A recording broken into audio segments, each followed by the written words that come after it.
एक छोटी सी घटना से मैं अपनी चर्चा शुरू करना चाहता हूँ। जैसे आप आज यहाँ इकट्ठे हैं, ठीक उसी तरह एक चर्च में एक रात बहुत से लोग इकट्ठे थे। एक साधु उस रात सत्य के विषय में उनसे बोलने वाला था। साधु आया, लोग उसकी प्रतीक्षा में देर से बैठे थे। बोलने से पहले साधु ने एक छोटा सा प्रश्न पूछा, क्या आप में से किसी ने ल्यूक का 69वां अध्याय पढ़ा है? जिन्होंने पढ़ा है वे हाथ ऊपर उठा दें।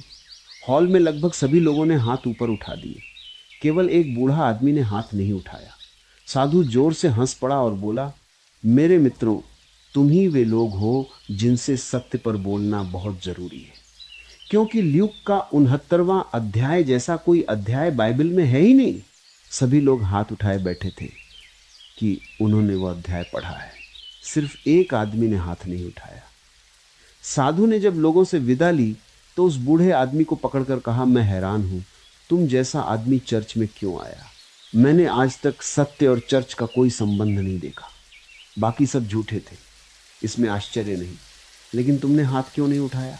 बूढ़े आदमी ने उत्तर दिया, महानुभाव, आप समझने में भूल कर रहे हैं। मेरे हाथ में दर्द है, इसलिए मैं हाथ नहीं उठा सका। मैं भी हाथ उठाना चाहता था, लेकिन मजबूरी थी। यह छोटी सी घटना हमें बहुत कुछ सिखाती है। सत्य की खोज में पहला और सबसे जरूरी चरण है अपने प्रति सच्चा होना।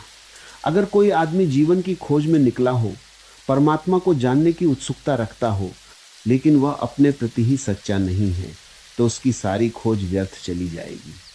हम हजारों साल से झूठ पाल रहे हैं। वे झूठ इतने पुराने हो चुके हैं कि अब उन पर शक करना भी मुश्किल हो गया है।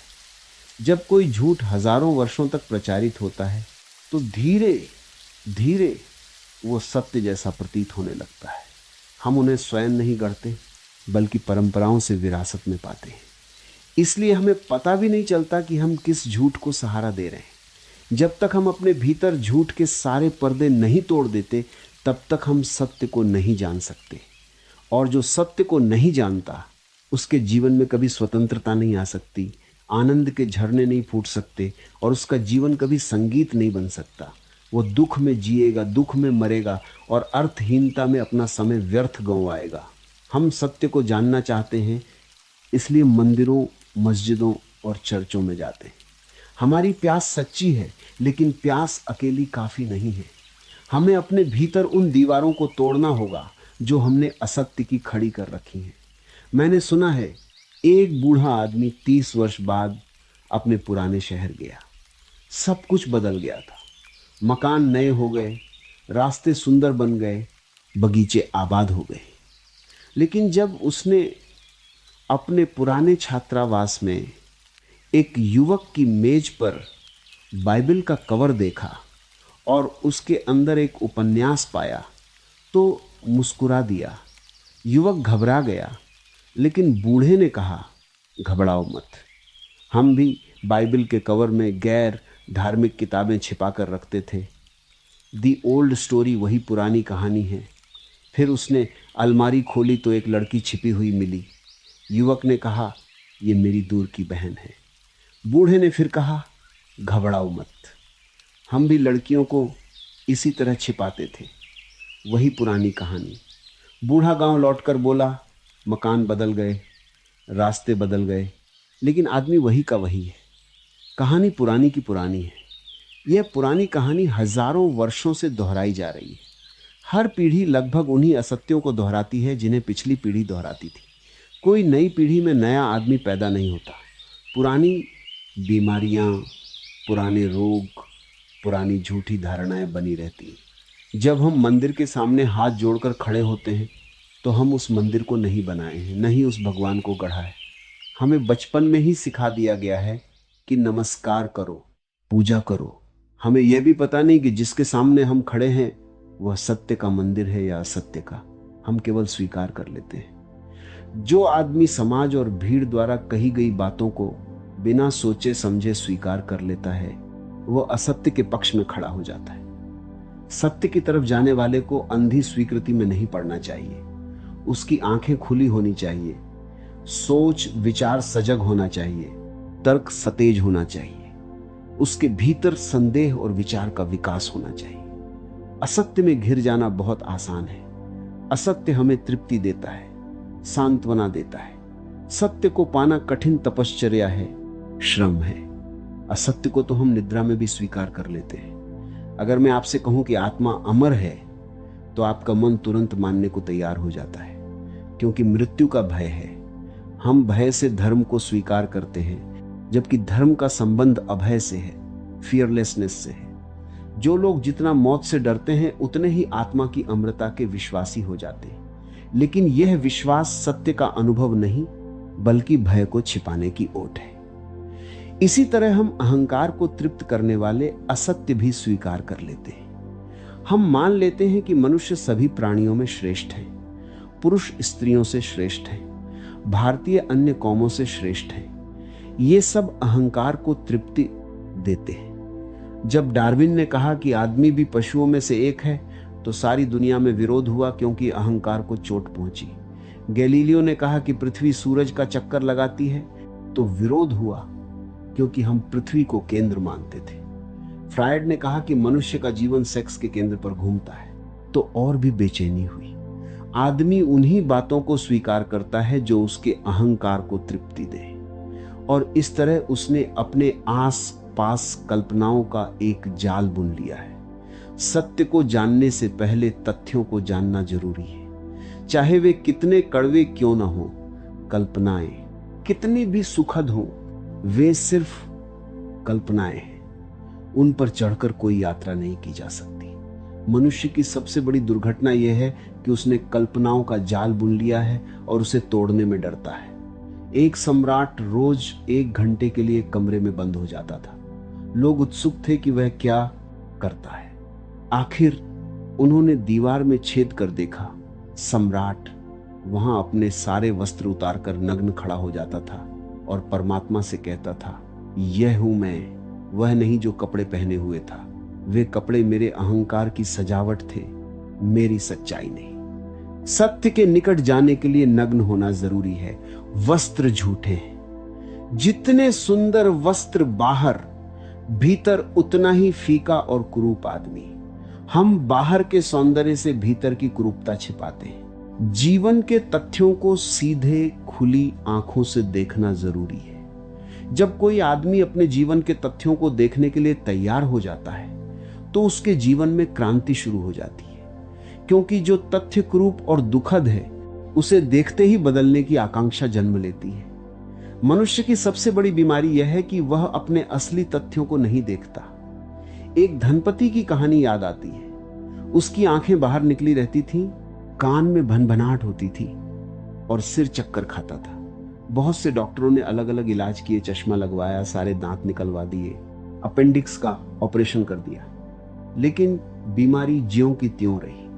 आखिर एक डॉक्टर ने साफ कह दिया, तुम 6 महीने से ज्यादा नहीं जी सकोगे। इस बात ने धनपति को चौंका दिया। उसने सोचा, अब जो बचना है उसे पूरे भोग से जी लूं। उसने महंगे सूट सिलवाए, नई गाड़ियां खरीदी और टेलर से कहा कि रोज नया कपड़ा पहनूंगा। टेलर ने गले का नाप लिया और कहा 16 इंच का कॉलर बनाऊंगा।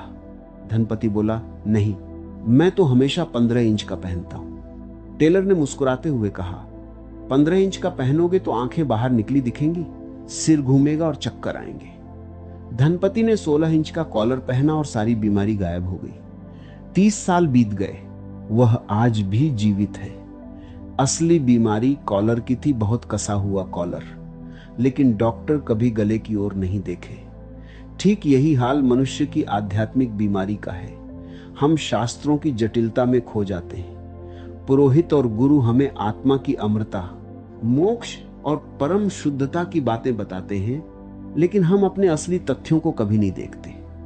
हम वस्त्रों में छिपे रहते हैं, बाहर के और भीतर के। एक राजा रोज 1 घंटे के लिए कमरे में बंद हो जाता था। लोग उत्सुक थे।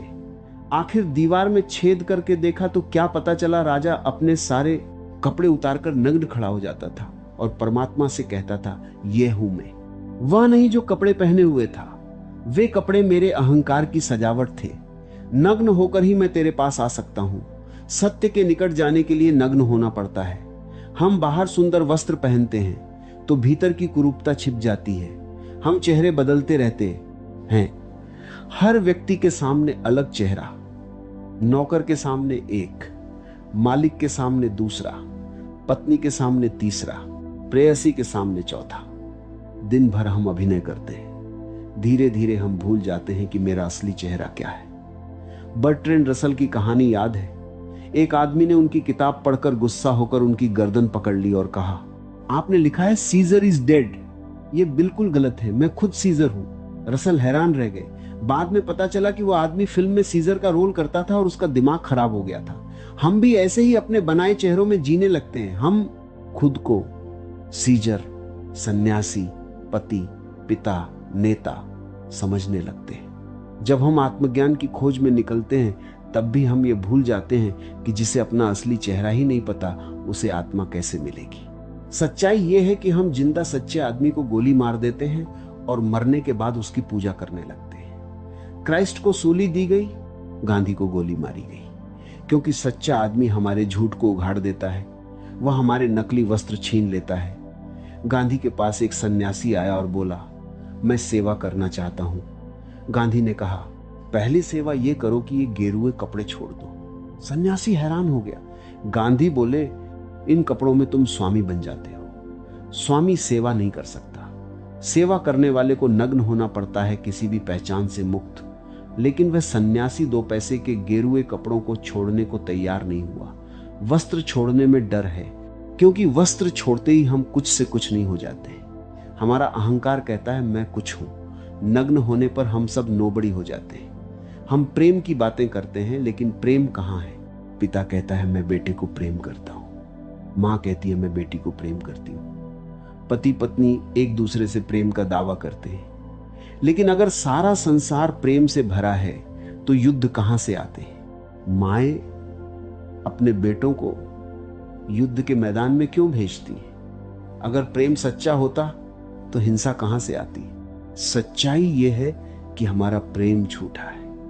प्रेम की पताका बाहर है, भीतर घृणा का मंदिर है।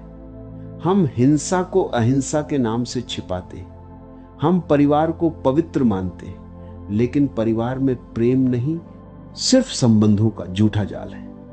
जब तक हम इन झूठे प्रेम, झूठी अहिंसा और झूठे परिवार को उघाड़ कर नहीं देखेंगे, तब तक कोई क्रांति नहीं आएगी। एक रात एक काफिला रेगिस्तान की सराय में ठहरा। 100 ऊंट थे। 99 ऊंट बांध दिए गए, लेकिन एक ऊंट अनबंधा रह गया, क्योंकि खूंटी और रस्सी खो गई थी। आधी रात में सराय मालिक से मदद मांगी गई। बूढ़े मालिक ने कहा, घबराओ मत, खूंटी गाड़ दो और रस्सी बांध दो। वे बोले, खूंटी तो है ही नहीं। बूढ़े ने कहा, ऐसी खूंटियां भी गाड़ी जा सकती हैं जो नहीं होती। ऊंट को धोखा दे दो।